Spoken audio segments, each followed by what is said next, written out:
première partie de cette émission, donc, nous allons parler de ce roman de Farida Atoissi, Sous le voile du bonheur, avec les commentaires d'une écrivaine que nous connaissons bien, que nous avons l'habitude d'inviter sur le plateau, Ndeye Marie Aïda Ndiéguène, qui a déjà écrit 2 romans qui ont été présentés ici, Lion en cage et puis Gemini. Alors, l'auteur Farida Atoissi, vous êtes comorienne, comme je disais en début d'émission, vous travaillez dans le domaine de la santé. Alors, vous êtes venu à la rencontre, votre auteur, n'est-ce pas, votre héros plutôt, est venu à la rencontre découvrir le Sénégal pour un stage de formation, des études, et puis il y rencontre la teranga, il y rencontre le Thieboudienne aussi, il rencontre, et puis vraiment, finalement, votre héroïne se retrouve amoureuse de son pays et du Sénégal en même temps, hein, parce que tout lui plaît au Sénégal, la population, la religion. Effectivement, moi je travaille dans le domaine de la santé, plus précisément dans la médecine. Je suis médecin, je suis médecin généraliste. Et actuellement je travaille à Comores. Oui, il y a une rencontre en fait au début du livre, au début de l'histoire, une rencontre entre l'héroïne qui ressemble beaucoup à ma rencontre personnelle, oui. Entre ce personnage et le Sénégal. Oui. Une rencontre, je dirais, c'est tout de suite le coup de foudre. Oui. Une personne qui pose le pied pour la première fois au pays de la Teranga et qui se trouve tout de suite chez lui, qui se sent bien accueillie, qui a l'impression même que c'est des personnes qui l'attendaient depuis très très longtemps. J'ai envie de dire qu'en fait, le Sénégal, c'est un pays pour moi extraordinaire. C'est mon 2e pays pour moi. Je me sens profondément sénégalaise, tout simplement parce que c'est un pays où on vit des choses qu'on ne peut pas vivre dans plein d'autres pays. Si je peux me permettre, je vais raconter une petite anecdote que j'ai vécue il y a quelques jours, oui. Où j'étais dans le bus, il y avait une toute petite fille qui était malade. Et cette petite fille, elle a commencé à vomir dans le bus.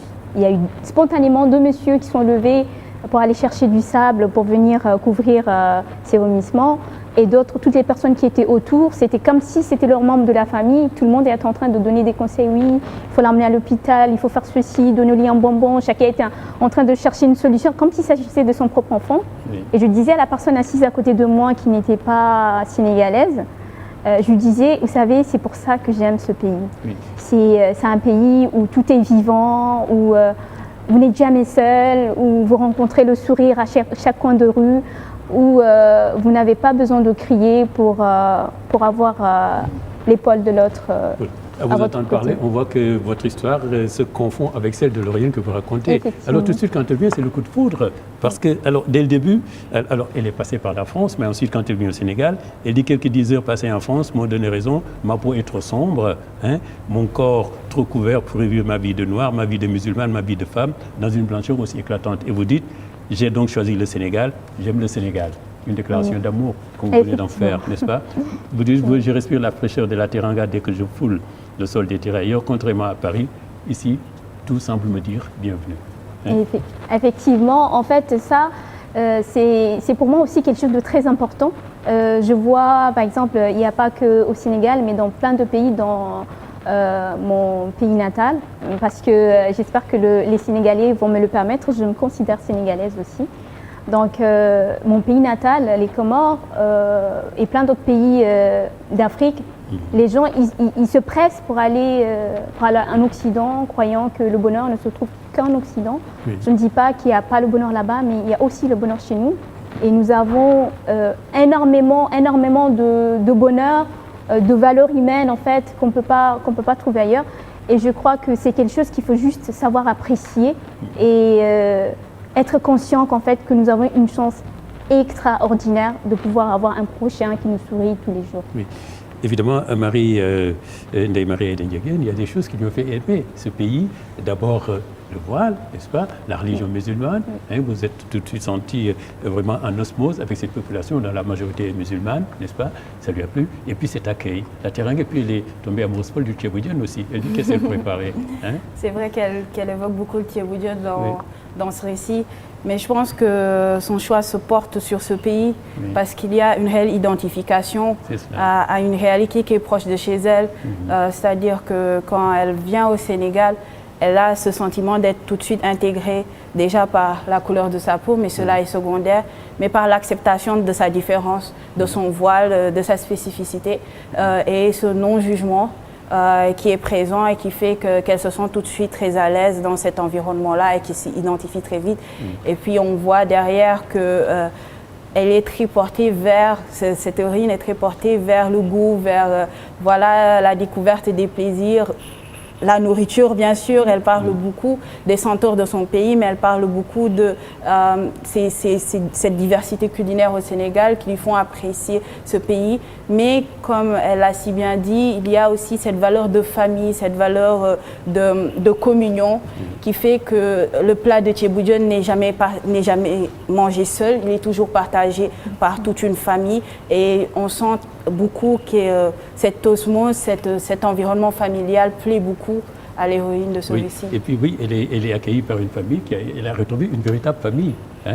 Ça aussi, ça fait qu'elle s'est attachée à ce pays-là. Et elle décrit la première fois l'émotion que tout le monde s'est retrouvé là, autour de ce plat. On mange à déjeuner en toute convivialité. Il n'y a pas de dépaysement réel dans ce récit parce que les valeurs qui sont présentes aux Comores sont présentes au Sénégal. Et je pense que l'héroïne fait un parallélisme certain entre ce qu'elle vit au quotidien et ce qu'elle vit au Sénégal, et ce qui fait qu'apprécier ce pays n'est pas très difficile au fond puisqu'on se sent comme chez soi. Oui. Effectivement.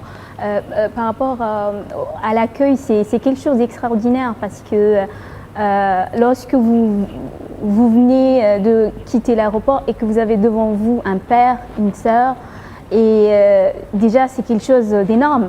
Vous venez de passer des heures et des heures dans l'avion, vous vous préparez à faire des années loin de votre famille, et puis tout de suite, après vous montez, non seulement vous quittez l'aéroport avec cette chaleur, mais lorsque vous venez à la maison, vous voyez, c'est encore plus énorme parce que c'est des gens qui se sont assis, c'est des personnes qui vous attendent, qui vont essayer de faire de leur mieux pour vous mettre à l'aise. En fait, c'est comme si vous veniez d'ailleurs et que vous rentriez à la maison. Exactement pareil. J'en profite pour dire merci en Tonton Doudou, qui est celui-là, un personnage vraiment réel. Oui, ah oui, il est réel. Et puis de dire merci tout simplement à tous les Sénégalais que je croise tous les jours. Tonton Doudou, vous lui dites merci. Alors, Cheikh Hamidou Kane, qui est préfacier de ce livre, raconte, cette adaptation venant d'un pays qui est séparé du Sénégal de toute la largeur de l'Afrique, dans l'océan Indien. Il raconte cela. Mais alors, tout va. Et quand vous venez, votre compagnon, vous dites vraiment, c'est le Coran. N'est-ce pas? Vous le dites, c'est le Coran, vous en faites votre guide, le guide de votre vie, enfin votre héroïne. Alors, et quand même, Tonton Doudou, quand elle prend le voile intégral, les choses ont commencé, parce que Tonton Doudou, au moment, a arraché le voile de votre tête quand même, ce Tonton Doudou-là. Oui, effectivement. Mais il l'a arraché. Effectivement. Et là, vous avez été, et là, c'est l'incompréhension, parce qu'on a désapprouvé. Et vous dites d'ailleurs, enfin vous écrivez à la page 21, alors je me perds dans ce monde intolérant et dictateur, dans cet univers parlant plus de liberté qu'il n'en laisse à ses habitants. Comment peut-on m'exhiber, comment peut-on m'imposer, me demander d'exhiber mes charmes? Parce que voilà, Tonton Doudou a arraché, heureusement votre tête on ne l'avait pas vue, c'est découvert. Il y a que votre mari vous racontez, je dirais, qui a vu vos cheveux. Ok, bon, en fait, ce point-là, c'est un point vraiment très important. Cette liberté, ce choix que nous, quand je dis nous, c'est pas que ce personnage représente tant d'autres femmes qui se battent pour porter le voile, l'abus de leur choix. C'est un point vraiment qui est très important pour moi dans l'écriture de ce roman. Parce qu'en fait, au quotidien, les gens nous taxent de mortes vivantes, c'est pas des exagérations. Tout à l'heure, je disais à un des maris qu'il y a une fille qui m'a dit que moi, j'ai pas vraiment eu du mal avec le voile, mais tout de même, il y a quelqu'un qui m'a dit un jour, tu es trop intelligente pour porter le voile. Oui. C'est des choses qui sont très choquantes, mais qu'à la langue, on finit par s'habituer, ça ne fait plus rien. Mais il est très important pour moi de souligner le fait que ces filles qui ont fait le choix de porter le voile, c'est des filles qui se battent au quotidien, c'est des battantes et c'est pour leur liberté que le font. Et ce n'est pour personne d'autre que pour eux, pour leur Seigneur. Mais quand même, il y a différentes façons de porter le voile. Par exemple, vous ne le portez pas de la même façon. Hein, voilà. Et puis, je pense qu'ici, quand même, les filles le font par... C'est même plutôt par... mon Dieu, c'est de l'élégance. Hein. Je pense que c'est un style. Ce n'est plus, je ne sais pas si l'aspect religieux... Là, c'est vraiment... l'aspect religieux, la motivation, elle est absolument religieuse. Parce qu'elle dit, j'ai fait du Coran mon compagnon, voilà. Mais... Est-ce que toutes les Sénégalaises, des mariées portent le voile? On voit des tenues vraiment magnifiques. Hein, je pense que... Donc je pense que ce qui est important aussi dans le récit, c'est le pourquoi du choix de porter le voile. Oui. Parce que quand on pose un acte pareil, il faut en fait voir les causes de cet acte-là. Et je pense que c'est très important dans une partie du livre où vous dites ce choix ne m'est pas imposé par un homme. Ce choix m'est imposé par Dieu. Oui. Et c'est important dans l'acceptation des autres par rapport au voile, parce que certainement, certains se disent que porter ce voile, c'est une façon d'être opprimé, c'est une façon de voir un choix imposé. Et je pense que ces différents stades du voile oui. qu'on constate, ce sont les différents stades de la maturité spirituelle. C'est-à-dire que quand elle parle de ce livre, on voit que ce personnage n'est pas venu du Comore, voilée de la tête aux pieds. Oui. Elle est venue avec un stade du voile et ce stade du voile a évolué oui. en fonction de la profondeur de son apprentissage spirituel. Oui. Et c'est ce qui montre que ce voile-là, en réalité, n'est pas un voile de mode, n'est pas un voile d'élégance, etc. C'est un voile qui traduit la spiritualité de celui qui le porte, son rapport avec Dieu. Oui. Et ce voile n'est imposé par personne, il est en fait un lien. J'aime beaucoup l'appeler le lien entre notre Créateur et nous-mêmes. Oui. Voilà. Oui. Alors, vraiment, la situation a commencé à se dégrader, vraiment, quand elle s'est mise à porter le voile de cette manière-là. Hein? Oui, effectivement. Il y a une incompréhension incroyable. Je raconte les silences de tonton Doudou qui arrache de sa tête, vraiment, c'est un moment fort dans le effectivement, roman. Et ce moment, il est vraiment, pour moi, c'est un moment qui est très important parce que c'est quelque chose que les filles vivent au quotidien. Oui. En fait, quand les gens font des remarques aux filles dans la rue, ils n'ont pas idée qu'en fait, s'ils connaissaient un peu de leur vie, les personnes se diraient, c'est là, elle en a suffisamment eu des remarques, elle en a suffisamment vécu, c'est même pas la peine d'en rajouter, quoi. Donc ça, c'est quelque chose de réel. Moi, personnellement, je connais une fille Comore qui a vu, c'est Jilbab. Jilbab, c'est la tenue que je porte actuellement sur ce plateau, qui a vu ses jilbabs brûlés par son père. Un père, disons, intellectuel. Alors, on taxe ceux qui portent le voile d'arriérés, de personnes qui ne connaissent pas c'est quoi la liberté.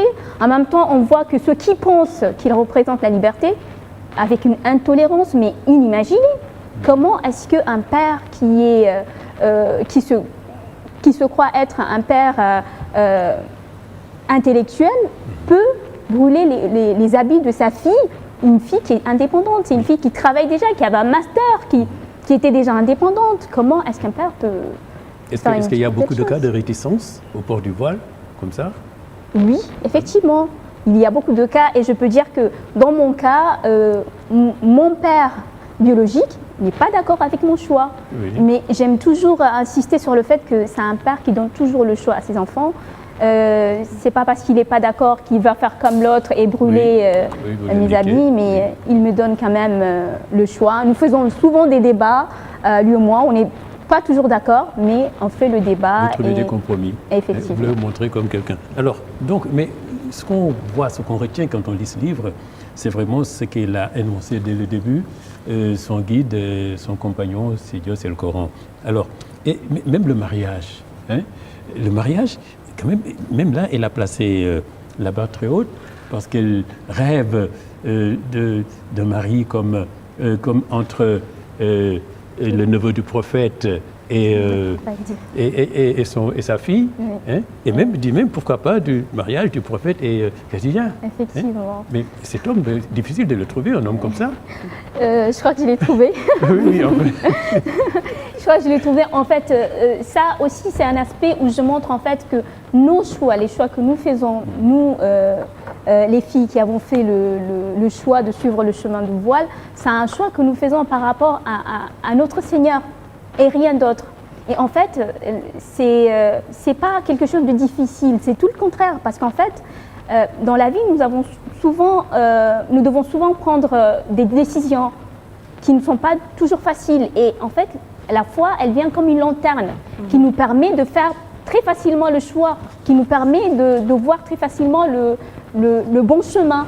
Donc exactement, quand on dit on veut une vie de couple, on veut un amour, enfin le prince charmant qui vient sur un cheval blanc, etc.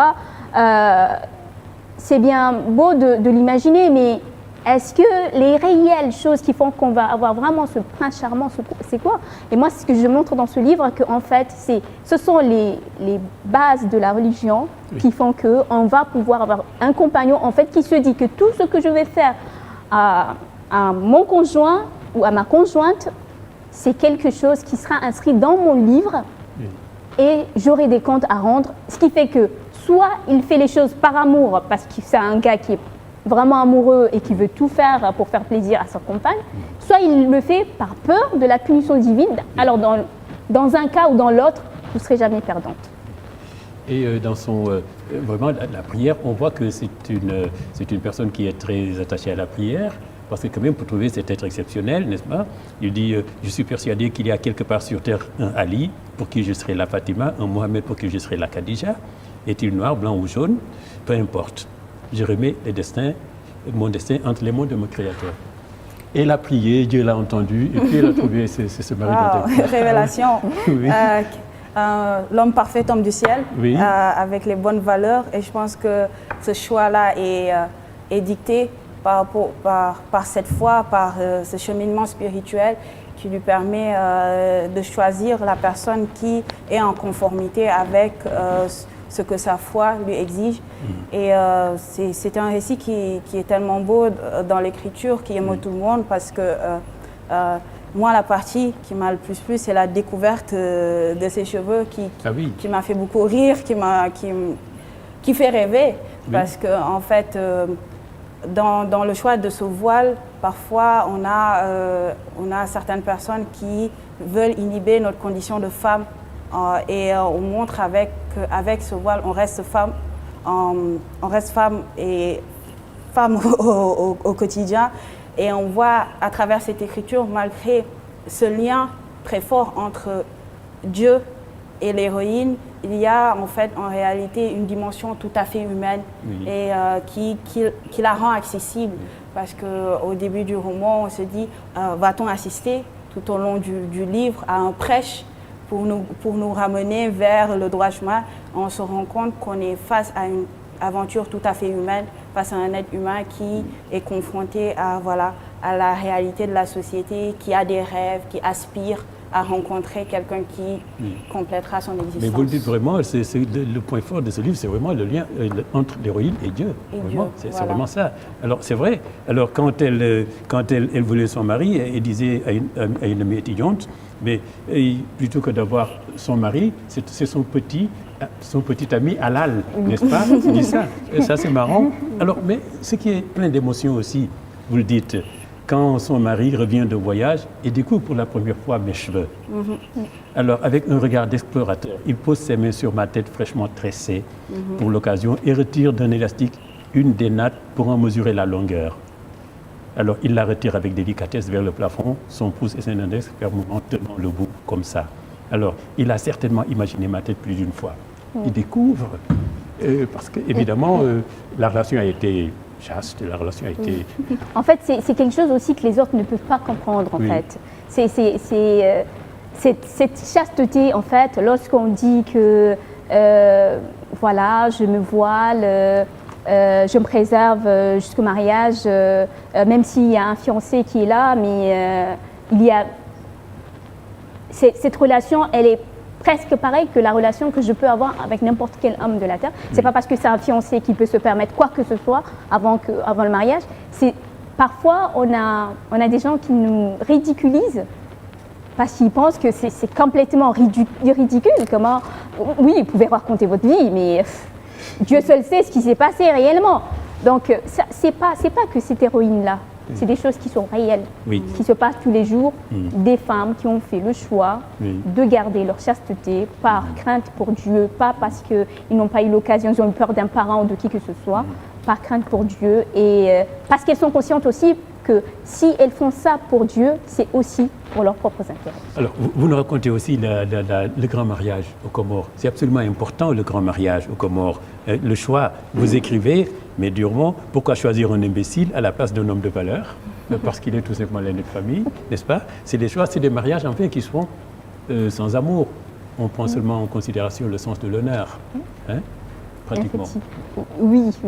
Et on n'a pas besoin d'être aux Comores pour comprendre cette réalité. C'est une réalité qui est même propre au Sénégal. Et ce qui est frappant, c'est qu'est appelé étranger dans ce livre quelqu'un qui vient d'une autre île, mais pas quelqu'un qui vient d'un autre pays. Et j'ai eu beaucoup de temps à comprendre que cet étranger n'était pas quelqu'un forcément qui était originaire d'un autre pays, mais qui était dans ce même pays, mais originaire d'une autre île. Et c'est là qu'on voit en fait ces différences sociales qui sont réellement présentes aux Comores et l'omniprésence de ce grand mariage qui est une sorte de moyen de valorisation d'une famille au détriment de l'amour de deux êtres humains.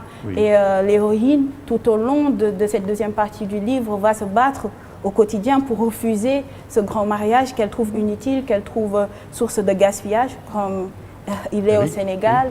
Et voilà, c'est quelque chose qui est un thème récurrent dans le livre. C'est aussi, elle a pensé, le mariage devant Dieu, ça suffit. Hein?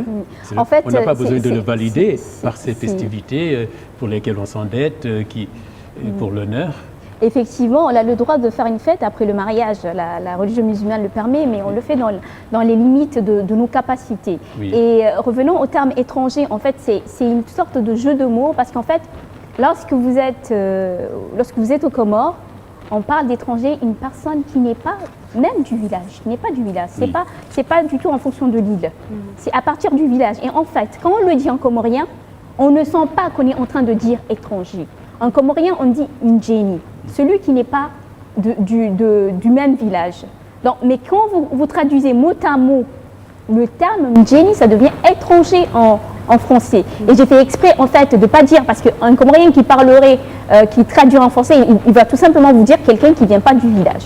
Mais j'ai fait exprès de dire Ndjeni pour que les gens se rendent compte qu'en fait, c'est beaucoup plus fort que ce que l'on a l'impression de dire. On va prendre une intervention. C'est une Comorienne qui s'appelle Zora Salim. Hein? Levez-vous et puis voilà. Je m'appelle Kamaredine Binti Zora Salim. Je suis comorienne. Ma question est celle-ci. D'où vous vient cette idée d'écrire un livre sur le voile, sur votre héroïne, sur en quelque sorte votre vie personnelle? Voilà. Rapidement. En fait, ce qui m'a motivée à écrire ce livre, c'est le regard, les réactions, les comportements des gens envers les filles qui font le voile, parmi lesquelles moi-même. Les gens parlent plus de nous que nous ne le faisons pour nous-mêmes. Alors j'avais envie de montrer c'est quoi une fille qui porte le voile.